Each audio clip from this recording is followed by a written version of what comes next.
আসসালামু আলাইকুম বন্ধুরা, আমি আপনাদের সামনে একটা গ্রিলের ভিডিও নিয়ে হাজির হয়েছি।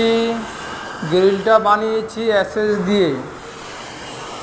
দিয়ে নর্মাল ডিজাইন বানিয়েছি। এই মালটা বানিয়েছি, খারাপ বক্সগুলো দিয়েছি এক বক্স, আর টানাগুলো দিয়েছি হাফ 3/4 মোটা মাল দিয়ে বানিয়েছি।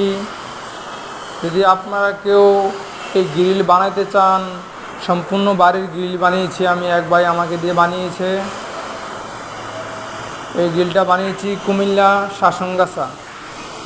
আপনারা যদি কেউ বানাইতে চান কম খরচে বানাতে পারবেন। এটার পার স্কোয়ার ফিট 350 টাকা। আমার ঠিকানা কুমিল্লা শাসনগাছা, বাস স্ট্যান্ডের পাশে। আমার লিঙ্কে নাম্বার দেওয়া থাকবে, এই নাম্বার আপনারা যোগাযোগ করবেন।